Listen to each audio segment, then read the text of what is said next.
નમસ્કાર, CB24 news સાથે હું રેશમા આપનું સ્વાગત કરું છું.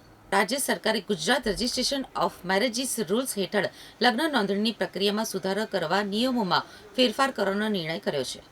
રાજ્ય સરકાર Gujarat registration of marriages rules હેઠળ લગ્ન નોંધણીની પ્રક્રિયામાં સુધારાઓ અંગે જાહેરમાંથી વાંધા સૂચનો માંગવામાં આવશે અને મળનારી સૂચના ઉપર વિચારણા કર્યા બાદ અંતિમ સ્વરૂપના નવા નિયમો અમલમાં મૂકવામાં આવશે.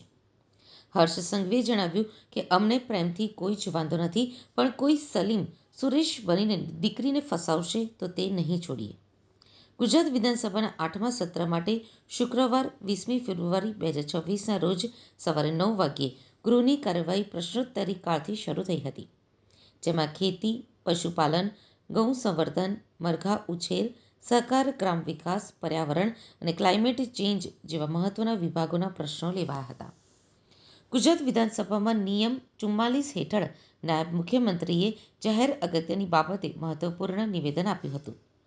આરોગ્ય અને પરિવાર કલ્યાણ વિભાગને મળેલ વિવિધ રજૂઆતોને ધ્યાનમાં લઈ રાજ્ય સરકારે Gujarat registration of marriages rules હેઠળ લગ્ન નોંધણીની પ્રક્રિયામાં સુધારો કરવા નિયમોમાં ફેરફાર કરવાનો નિર્ણય કર્યો છે.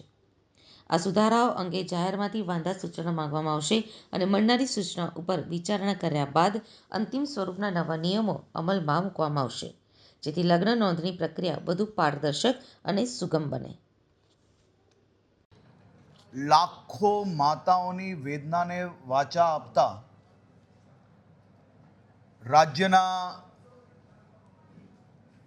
લોકપ્રિય મુખ્યમંત્રી આદરણીય શ્રી ભૂપેન્દ્રભાઈ પટેલના માર્ગદર્શનમાં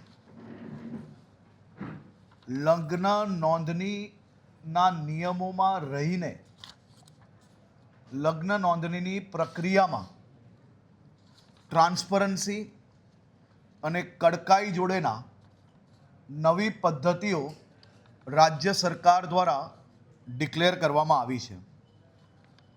આજે આ લાખો માતા પિતાઓની વેદનાને, એમના હૃદયના જે વિચારો અને માંગણીને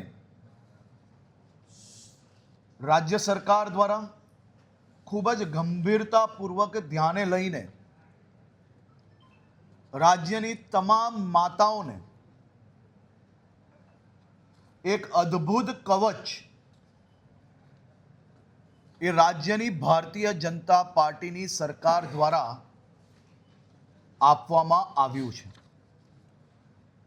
દીકરી જ્યારે જન્મે છે ત્યારે બાપના આંગણમાં તુલસીનો ક્યારો બનીને એ ઉછરે છે અને એ જ દીકરી જ્યારે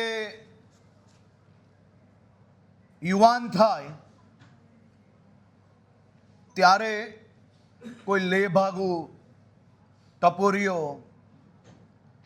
આવી દીકરીને સોશિયલ મીડિયાના માધ્યમથી, ઝાંસાઓના માધ્યમથી જે સુખી સંપન્ન હોય, મધ્યમ વર્ગની દીકરીઓ હોય કે પછી નાના પરિવારની દીકરીઓ હોય, આવા લોકો ટાર્ગેટેડ આવી દીકરીઓને પાછળ પડીને એ દીકરીઓનું જીવન બગાડવાનું ષડયંત્ર રચે છે. જે તુલસીનો ક્યારો મા બાપ માટે હોય તેનું જીવન વીંખી નાખવાનું કામ એ આ પ્રકારના લેભાગુ, ટપોરીઓ, અસામાજિક તત્વો દ્વારા કરવામાં આવે છે. રાજ્યમાં છેલ્લા 2 વર્ષમાં જે નિયમો હતા એ નિયમોની અંદર છટકબારી શોધીને આ પ્રકારની ટુકડીઓ દ્વારા ષડયંત્ર રૂપી એમાં એરર શોધીને એ એરરનો ફાયદો લઈને હજારો દીકરીઓનું જીવન બગાડવાનો કોશિશ કરવામાં આવી હતી. અને જે કોઈ અધિકારીઓએ આ દીકરીઓના જીવન બરબાદ કરવામાં જે આ અસામાજિક તત્વો મુખ્ય જોડાયેલા હતા અને એનો સાથ આપનાર તમામ અધિકારીઓને કે સિસ્ટમમાં આવતા લોકોને રાજ્ય સરકાર દ્વારા કડકાઈપૂર્વક પગલાં ભરવામાં આવ્યા. અનેક જિલ્લાઓમાં આવા સિસ્ટમમાં રહેલા લેભાગુ લોકોને બી